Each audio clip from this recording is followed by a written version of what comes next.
ఎన్నో వార్తా కథనాలు చూసిరు, సోషల్ మీడియాలో వార్తలు చూసిరు. ఇవన్నీ పొలిటికల్ లీడర్లు కూడా మీకు లీక్స్ ఇచ్చవచ్చు. బట్ 2 నెలల తర్వాతనే సర్పంచ్ ఎన్నికలు ఉన్నటువంటి అవకాశం కనిపిస్తుంది.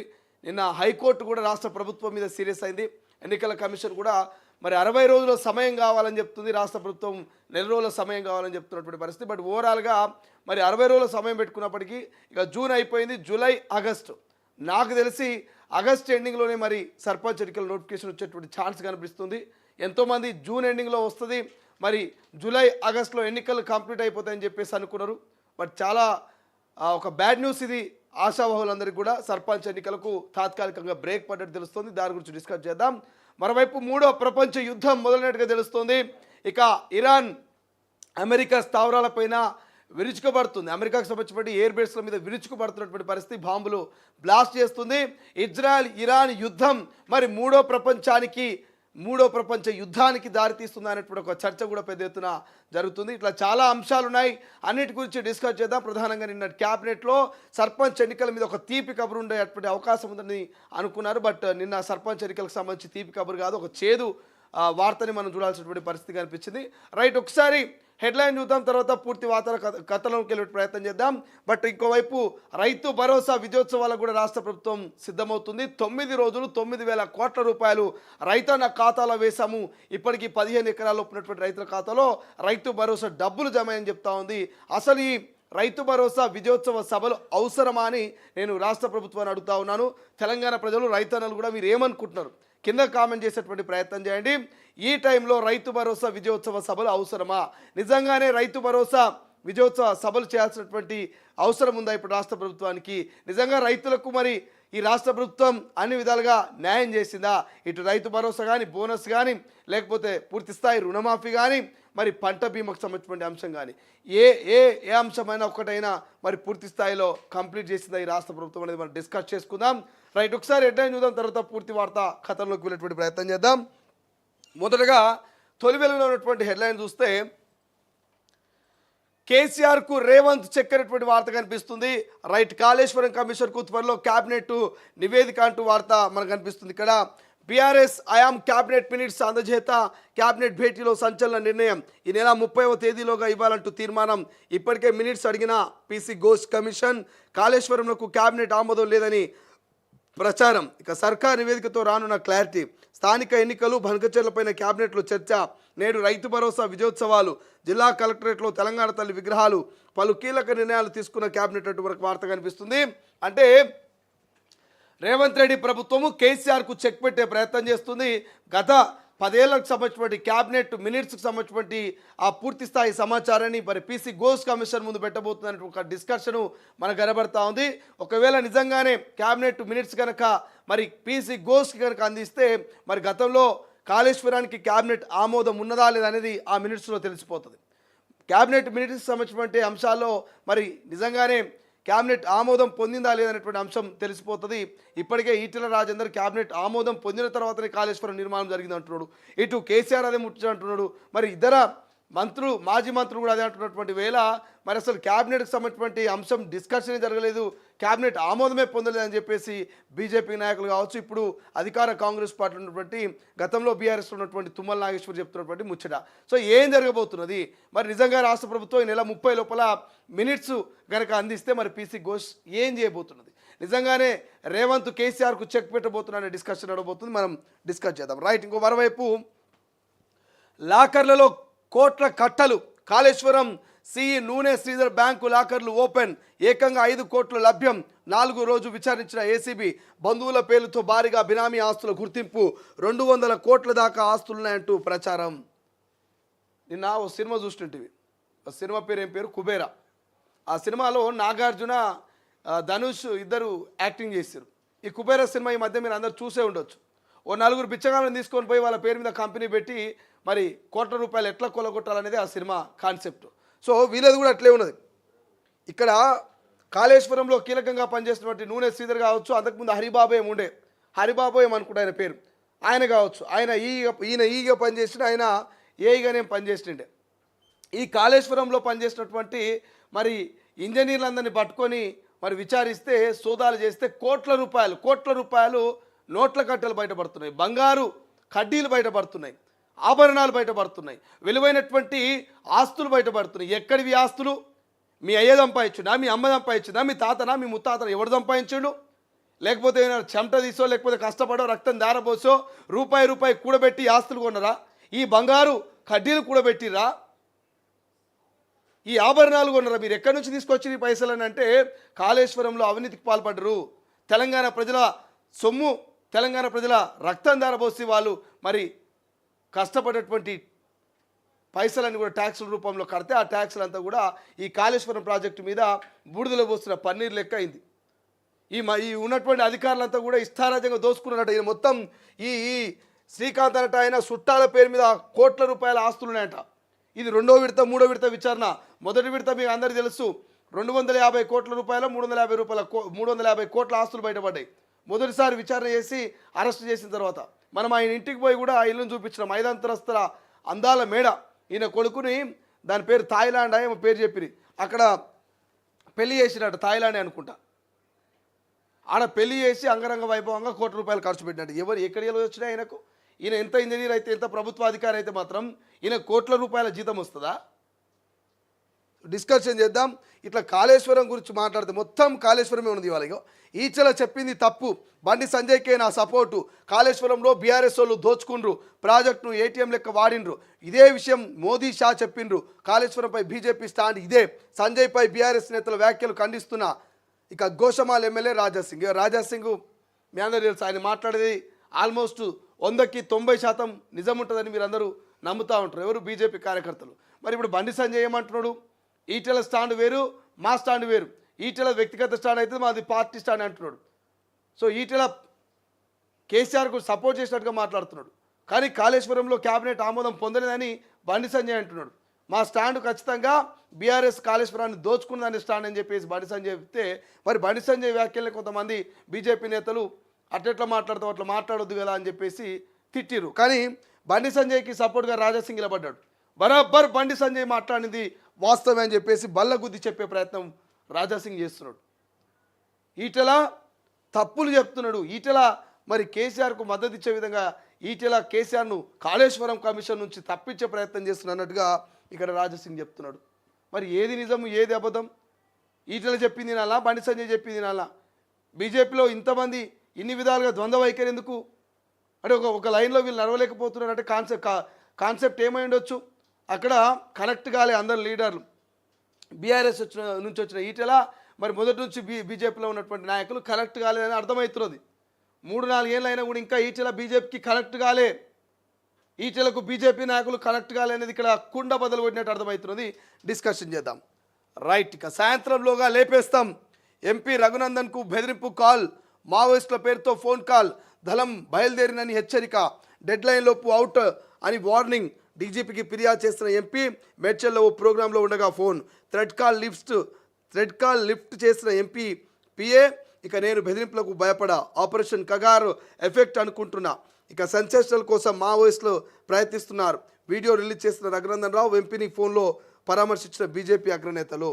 సో ఈ మధ్యకాలంలో మావోయిస్టుల పేరు చెప్పుకొని ఫేక్ లెటర్లు, ఫేక్ కాల్స్ చేసే వాళ్ళు చాలా ఎక్కువైపోయారు. మన గతంలో కూడా చూసినాం, కూనా శ్రీశైలం గౌడు బ్రదర్ కూడా ఒకటి ఫేక్ లెటర్ ఒకటి వచ్చింది, నిన్ను చంపేస్తామని ఒకటి బెదిరించినటువంటి లెటర్ ఏమొచ్చింది గతంలో మనం చూసినాం. ఇవన్నీ కూడా కామనే. సో నాకు తెలిసి నిజంగా మావోయిస్టులు చేసిరని నేనైతే అనుకోవట్లేదు. ఎవరో కావాలని మావోయిస్టుల పేరు చెప్పి చేసినట్టుగా అనిపిస్తుంది తప్ప ఇక్కడ మావోయిస్టులు ఇప్పటికీ ఆపరేషన్ కగారుతో ఆగమాగం అవుతున్నారు. ప్రాణాలు గుప్పిట్లో పెట్టుకొని ఆ పచ్చటి అడవిలో వాళ్ళంతా కూడా పరిగెడుతున్నటువంటి పరిస్థితి. వాళ్ళు ఎంపీ రఘునందన్ రావుకు ఫోన్ చేసి బెదిరిస్తంత నాకైతే అనిపించట్లేదు. బట్ మేబీ ఎవరో వీళ్ళు కావాలని మావోయిస్టుల పేరు వాడుకొని ఇక్కడ చెప్తున్నారేమో అని అనిపిస్తున్నది. చూడాలి విచారణలో ఏం తెలుస్తుంది అనేది. సర్పంచ్ ఎన్నికలు ఎప్పుడు, ఎన్ని రోజులు నిర్వహిస్తారు? ఫిబ్రవరిలోనే ఎన్నికలని చెప్పారు, ఎందుకు ఆలస్యం అవుతున్నాయి? ప్రభుత్వాన్ని నిలదీస్తున్న హైకోర్టు, కులగన్న పూర్తవలేదని సర్కార్ సమాధానం, ఈసీ వాదనలు విన్న హైకోర్టు, ఇక తీర్పు రిజర్వ్ చేసిన ధర్మాసనం. రాష్ట్రంలో స్థానిక ఎన్నికలకు నిర్వహణపై పిటిషన్ తెలంగాణ హైకోర్టు సోమవారం విచారణ జరిపింది. 6 నెలల తర్వాత స్థానిక సంస్థల ఎన్నికల కేసు తాజాగా మళ్లీ విచారణకు వచ్చింది. ఈ సందర్భంగా ప్రభుత్వం తరపున న్యాయవాదులు తమ వాదనలు కోర్టుకు వినిపించారు. ఎన్ని రోజుల్లో ప్రభుత్వం స్థానిక ఎన్నికలు నిర్వహిస్తుందో చెప్పాలని హైకోర్టు పిటిషనర్లు ప్రశ్నించింది. గత ఫిబ్రవరిలోనే ఎన్నికలు నిర్వహిస్తామని ప్రభుత్వం హామీ ఇచ్చిందని, ఎందుకు ఎన్నికలు నిర్వహించలేదంటూ న్యాయస్థానం నిలదీసింది. వాస్తవమే, ప్రజలు అడిగితే మీరు పట్టించుకోవట్లేగా, ప్రతిపక్షాలు అడిగితే మీరు పట్టించుకోవట్లేగా, జర్నలిస్టులు అడిగితే మీరు పట్టించుకోవట్లేదుగా. మరి ఈ న్యాయస్థానాలు కూడా అడుగుతున్నాయి, న్యాయస్థానాలు కూడా ప్రభుత్వం మీద సీరియస్ అవుతున్నాయి. February to February, March, April, May, June అంటే ఆల్మోస్ట్ 1.5 year అవుతుంది. అర్థమవుతుందా మీకు? 1.5 year అవుతుంది సర్పంచ్ల పదవి కాలం మూసి. గ్రామాలు ఎంత కుంటుపడుతున్నాయి, ఎంత వెనకబడుతున్నాయి. ఇంకా కాలయాపన.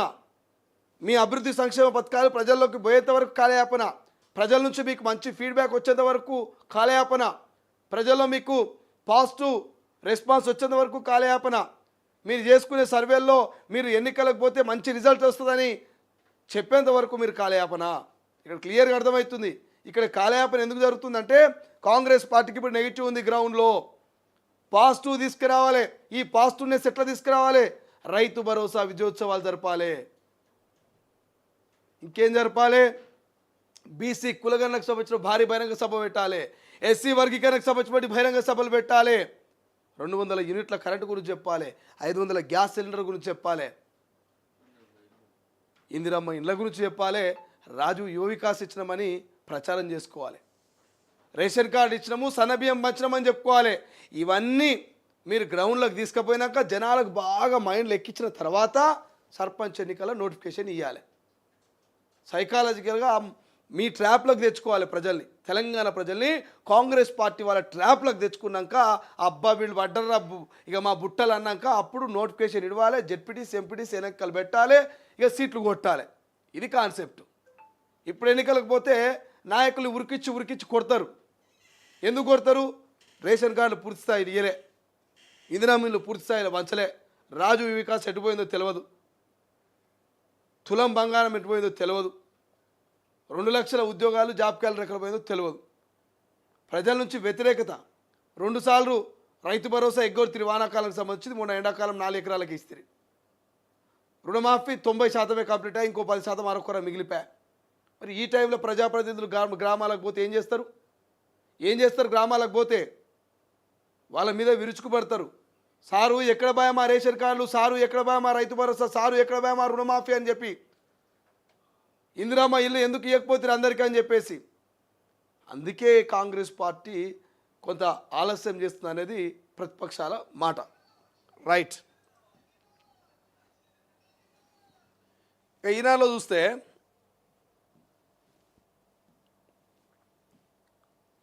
ఖతార్ ఇరాక్లను తాకిన యుద్ధ జ్వాలలు, ఆ దేశంలోని అమెరికా స్థావరాలపై ఇరాన్ క్షిపణుల వర్షం, ఇక పేలులతో దద్దరిల్లిన దోహ గగన తలం, క్షిపణుల్ని మధ్యలోనే అడ్డుకున్నాం, ప్రాణ నష్టం లేదన్న ఖతార్,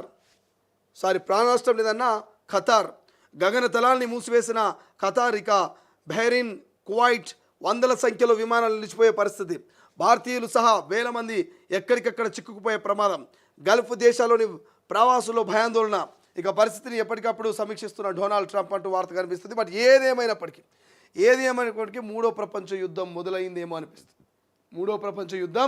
మొదలైందేమో అనిపిస్తుంది. ఇరాన్ ఇజ్రాయెల్ యుద్ధం చూస్తూ ఉంటే సందులో సడమి లెక్క ఏ సంబంధం లేని ట్రంప్ పోయి మరి ఆడ ఇన్వాల్వ్మెంట్ అయితే ఇది మూడో ప్రపంచ యుద్ధానికి దారితీసి ఆర్థిక వ్యవస్థ చిన్నాభిన్నమై ఆకలితో అలమచించే రోజులు వస్తాయేమో అని చెప్పి మరి ఒక రకమైనటువంటి ఆవేదన సామాన్య ప్రజల్లో కనిపిస్తుంది. విశ్లేషకులు, రాజకీయ నాయకులు, ప్రముఖులు ఎంత ధైర్యం చెప్పినా కూడా మరి కొంతమంది సామాన్యులు భయపడుతున్నారు. ఉక్రెయిన్ చూసినాం, ఉక్రెయిన్తో పాటు ఆ మధ్యకాలంలో జరిగినటువంటి గాజా లాంటి దేశాల్లో పరిస్థితులు చూసినాం. ఒక ప్యారలేజ్ బిస్కెట్ ప్యాకెట్ కొనాలంటే 2,000 నుంచి 3,000 రూపాయలు, ఒక వాటర్ బాటిల్ కొనాలంటే 3,000 రూపాయలు, ఒక పాల ప్యాకెట్ కొనాలంటే 5 నుంచి 10,000 రూపాయలు. గాజా లాంటి అక్కడ యుద్ధ వాతావరణంలో మనం చూసినాం. ఇసుక తిని జీవనాన్ని కొనసాగిస్తున్నారు. వాళ్ళ మూత్రాన్ని వాళ్ళు దాగి బ్రతుకుదేరు సాధించారు. శిథిలాల మధ్య ఎక్కడికక్కడ ప్రాణాలు నలిగిపోయినటువంటి సందర్భాలు చూసినాం. కూలిన బిల్డింగ్లు, కాలిన శవాలు, ఒక్కటా రెండా? యుద్ధం ఎప్పటికీ విధ్వంసాన్ని సృష్టిస్తుంది. మరి ఆ విధ్వంసం జరగొద్దు, మూడో ప్రపంచ యుద్ధం రావద్దంటే ఇజ్రాయెల్, ఇరాన్ మధ్య శాంతి చర్చలు జరగాలి. కానీ శాంతి చర్చలు జరిగే విధంగా లేదు. ట్రంప్ వైఖరి చూస్తూ ఉంటే, ఇతర దేశాల మద్దతు చూస్తూ ఉంటే, ఈ అణు ఆయుధాలు ఒకరి మీద ఒకరు దాడి చేస్తూ ఉంటే మూడో ప్రపంచం యుద్ధం వస్తుందేమో. మూడో ప్రపంచ యుద్ధం వచ్చి ఎక్కడ ఈ ప్రపంచమంతా ఆగమాగం అవుతుందో అనేటువంటి ఒక చర్చ ఇప్పుడిప్పుడే మొదలవుతుంది. సో డిస్కషన్ చేద్దాం దాని గురించి కూడా.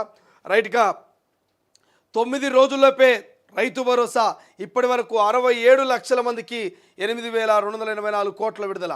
మిగిలిన వారికి నేడు జమ.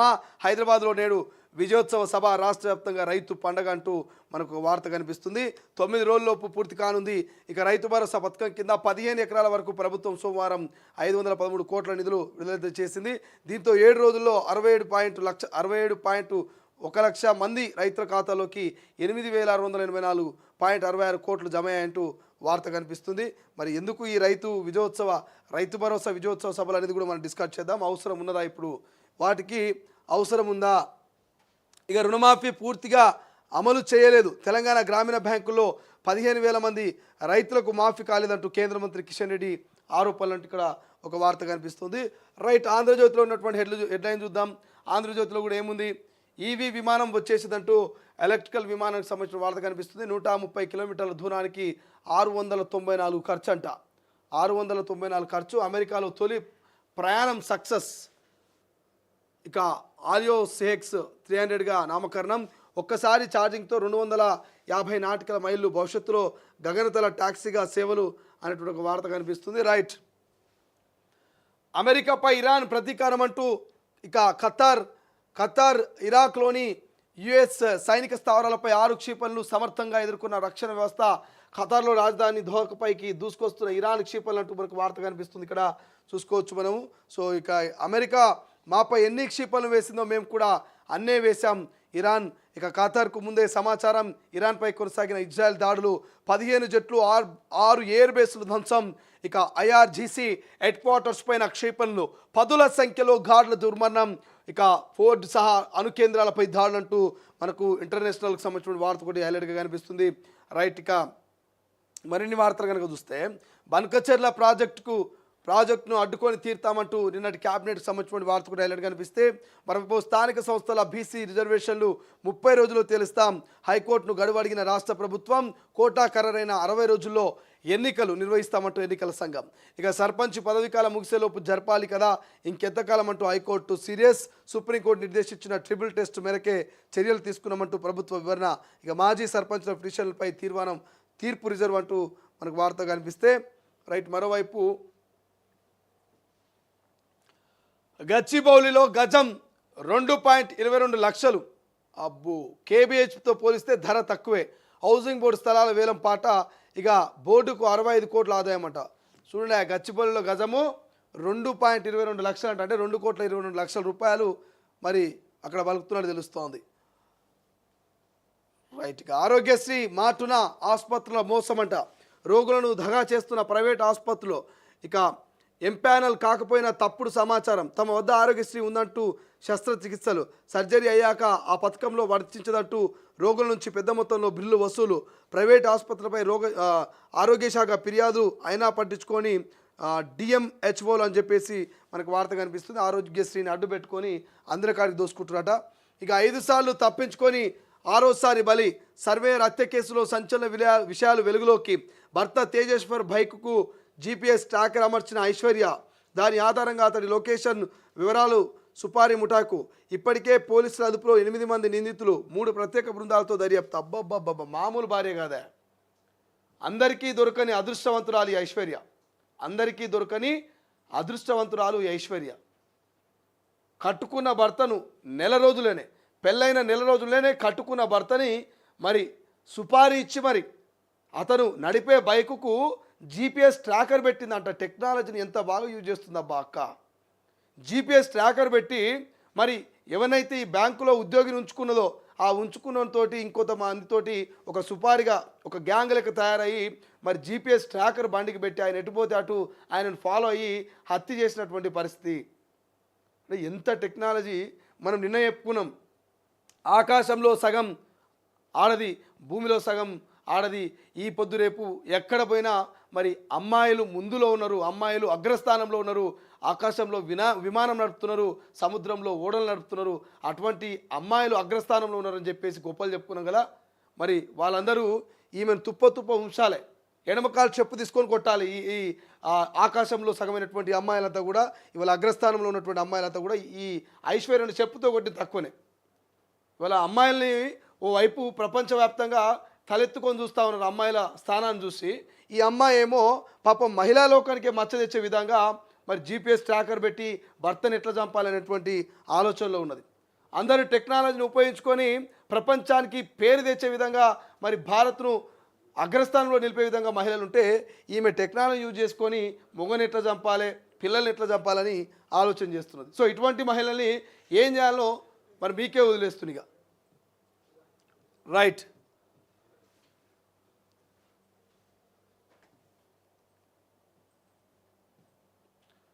వెలుగులో చూస్తే వెలుగులో ఆల్మోస్ట్ అమెరికా ఎయిర్ బేస్లపై ఇరాన్ దాడి అంటూ ఒక వార్త హైలైట్ కనిపిస్తే, మరోవైపు చుక్క నీరు కూడా వదులుకోమంటూ బన్కచర్లను చట్టపరంగా న్యాయపరంగా అడ్డుకుంటామంటూ మరి నిన్నటి క్యాబినెట్ సంబంధించిన వార్త హైలైట్ కనిపిస్తుంది. రైట్, ఇక రైతులకు 9 రోజులు 9,000 కోట్లు రాష్ట్ర చరిత్రలోనే ఇది తొలిసారి అంటూ బట్టి విక్రమార్క వార్త కూడా హైలైట్ కనిపిస్తుంది. ప్రజాప్రభుత్వం సాధించిన ఘనత ఇది.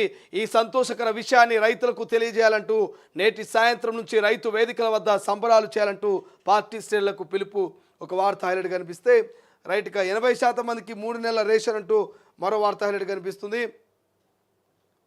ఇక పేర్లు మార్చి మార్చిండు. ఫోన్ ట్యాపింగ్ అనుమతుల కోసం ప్రభాకర్ రావు ఎత్తులు గుర్తించిన సిట్.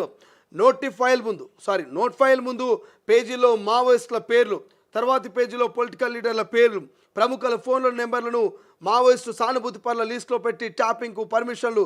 ఇక రెగ్యులర్ ప్రొసీజర్లో భాగంగా అనుమతులు ఇచ్చిన రివ్యూ కమిటీ డివోటీని ఎస్ఐబి బురిడి కొట్టించిందన్న మాజీ సిఎస్ శాంతికుమారి. ఇక వందల సంఖ్యలో సాక్షుల వాగ్మూలాలు పక్కా ఆధారాలతో ముందుకు వెళుతున్న సిట్. సుప్రీం బాస్ ఎవరు? నేడు రాధాకిషన్ రావు నోట సుప్రీం మాట, నేడు ప్రభాకర్ రావు నోట బాస్ ముచ్చట. ఆధారాలతో ప్రశ్నిస్తున్న సిట్. పూటకో మాట చెప్తున్న ప్రభాకర్ రావు. మొదట్లో రూల్స్ ప్రకారం అంటూ తప్పించుకున్న ప్రయత్నం, తర్వాత పై అధికారుల అనుమతితోనే అంటూ మరో పాట. తాజాగా ఆధారాలు చూపెట్టడంతో బాస్ ఆదేశాలతో చేశామంటూ జవాబు. ఆ సుప్రీం ఆ బాస్ ఎవరో తేల్చే పనిలో సిట్. ఇంకెవరా బాస్? ముఖ్యమంత్రి కంటే పెద్ద బాస్ ఎవరుంటారా రాష్ట్రంలో? మాజీ ముఖ్యమంత్రి కంటే పెద్ద బాస్ ఎవరుంటారు? ఇంకా ఉంటారా ఎవరైనా? ప్రభాకర్ రావే బాస్ అనుకున్నాం. ఇక బాస్కులో మించి బాస్ ఉన్నట్ట. మరి ఆ బాస్ ఎవరో మాజీ ముఖ్యమంత్రి చెప్పాలి. ఎందుకంటే ఆయనకు తెలియకుండా రాష్ట్రంలో ఏం జరగదు. చీమ చిటుకుమన్నా కూడా మాజీ ముఖ్యమంత్రికి తెలవాలి. ఎందుకంటే ఆ వ్యవస్థ అంతా కూడా ఆయన కింద ఉంటుంది. మరి సుప్రీం బాస్ అంటున్న సుప్రీం బాస్ పేరు మరి ఎప్పుడు చెప్తారో చూడాలి. ఎవరా సుప్రీం బాస్? ఇప్పటికైతే అధికార కాంగ్రెస్ పార్టీ సుప్రీం బాస్ పక్క కేసీఆర్, పక్క కేటీఆర్ అని చెప్పేసి అంటారు. కాబట్టి మరి ఆ సుప్రీం బాస్ ఎవరు అనేది చూడాలి. సిట్టు అదే పక్కా పనిలో ఉన్నదట. రైట్, ఇక స్థానిక ఎన్నికలు ఇంకెప్పుడు అంటూ హైకోర్టు సీరియస్ అయినటువంటి అంశం కనిపిస్తుంది. రైట్, ఇక అన్ని కోర్సులకు పాత ఫీజులే. ఇంజనీరింగ్ సహా 12 కోర్సుల ఫీజులు యథాతథం నిర్ణయం తీసుకున్న ప్రభుత్వం అంటూ ఒక వార్త హైలైట్ కనిపిస్తుంది. రైట్, దిశలో చూస్తే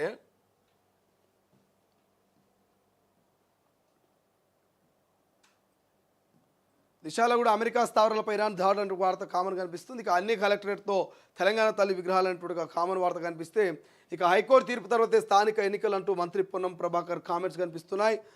రైట్గా ఇంకా ఉప ఎన్నికల్లో ఆప్ అవా అంటూ ఒక వార్త హైలైట్ కనిపిస్తుంది. ఈసీ నియామకాల్లో జాప్యం, యూనివర్సిటీలో ఖాళీగానే పోస్టులు అంటూ మరొక వార్త కనిపిస్తే, ఇక అవినీతిలో ఇరిగేషన్ టాప్ అంటూ ఇరిగేషన్ సంబంధించి మనం చెప్పుకున్నాం కదా, నూనె శ్రీధర్, నికేష్, హరిరామ్ గురించి ఇది 100 కోట్ల రూపాయల స్కామ్కు సంబంధించిన వార్త. అది తర్వాత చదువుదాం. ఇక ప్రతి ఎన్నికల్లో ఫోన్ ట్యాపింగ్ అంటూ ప్రభాకర్ రావుకు సంబంధించినటువంటి వార్త మనకి ఇక్కడ హైలైట్గా కనిపిస్తుంది. రైట్, ఇక డబుల్ రిజిస్ట్రేషన్పై రెవెన్యూ మౌనం, ఫ్లాట్లుగా మారిన భూములకు పాస్బుక్లు అంటూ మరొక వార్త హైలైట్ కనిపిస్తుంది. రైట్, ఇక స్వేచ్ఛ చూస్తే ఖమ్మం గుమ్మంలో శాండ్ స్కామ్, స్వేచ్ఛ ఎక్స్క్లూజివ్ కథనం అంటూ సీతమ్మ సాగర్ సాక్షిగా అంతటా అక్రమాలు అంటూ ఒక వార్త హైలైట్ కనిపిస్తుంటే, ఇక 6 గంటలు 10 అంశాలు సుదీర్ఘ క్యాబినెట్ సమావేశం, కీలక నిర్ణయాలంటూ మరొక వార్త హైలైట్ కనిపిస్తుంది. రైట్, సుప్రీం ఎవరంటూ సిట్టు ముందుకు మాజీ సిఎస్ శాంతికుమారి వాగ్మూలం రికార్డు.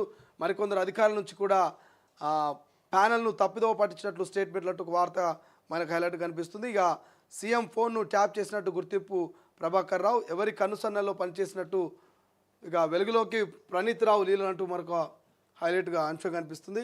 రైట్. ఇక మరోవైపు ఫ్లాట్ 33 కోట్లంట. గచ్చిబౌలిలో రికార్డు ధరలు.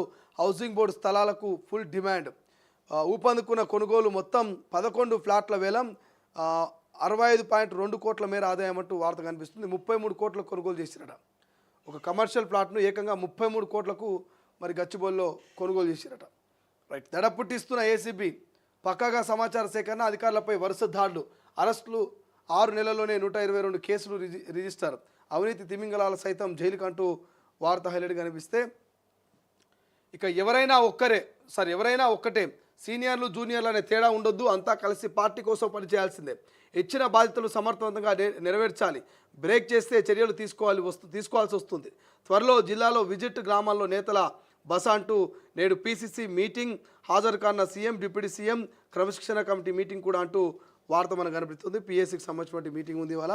ఇక సర్పంచ్ ఎన్నికలు ఇంకెప్పుడంటూ ఒక వార్త. రాత్రిలోగా నిన్ను లేపేస్తామంటూ రఘునందన్ రావుకు మావోయిస్టుల వార్నింగ్. ఇక ఫైబర్ గ్రిడ్కు శ్రీనిధి రుణాలంటుకున్న వార్త హైలైట్ కనిపిస్తే, ఇక నమస్తే తెలంగాణ చూద్దాం. నమస్తే తెలంగాణలో హైలైట్గా ఉన్నటువంటి వార్తలు ఒకసారి. రైట్. నమస్తే తెలంగాణలో ఏమనిపిస్తుంది? రైట్. రేవంత్ ట్రాప్లో క్యాబినెట్. గోదావరి నీళ్ల ధారాదత్తానికి సమేతం. బాబుతో చర్చలకు రాష్ట్ర మంత్రివర్గ సంసిద్ధమంటూ ఏపీ సీఎంకు ఆహ్వానంపై కార్యాచరణకు రెడీ అంటూ ఒక వార్త హైలైట్ కనిపిస్తుంది. ఇక 5 గంటల సుదీర్ఘ భేటీలో కొలిక్కిరాని బనకచెర్ల అంటూ మరొక వార్త. ఇక స్థానిక ఎన్నికలు ఇంకెన్నాళ్ళంటూ హైకోర్టు సీరియస్. రైట్. జేసీబీతో తొక్కిస్తామన్నారు. 60,000 వసూలు చేసి బీర్లు, నాటుకోడితో దావత్ చేసుకున్నారు. 2 రోజులకే వచ్చి బూట్కాలతో తన్ని నైటీలను చింపిండ్రు.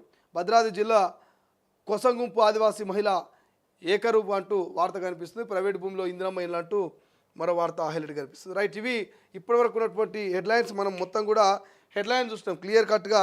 ఇప్పటివరకు హెడ్లైన్ చూస్తున్నాం. హెడ్లైన్స్లో మనకు బాగా కనిపిస్తున్నటువంటి హైలైట్ అంశాలు.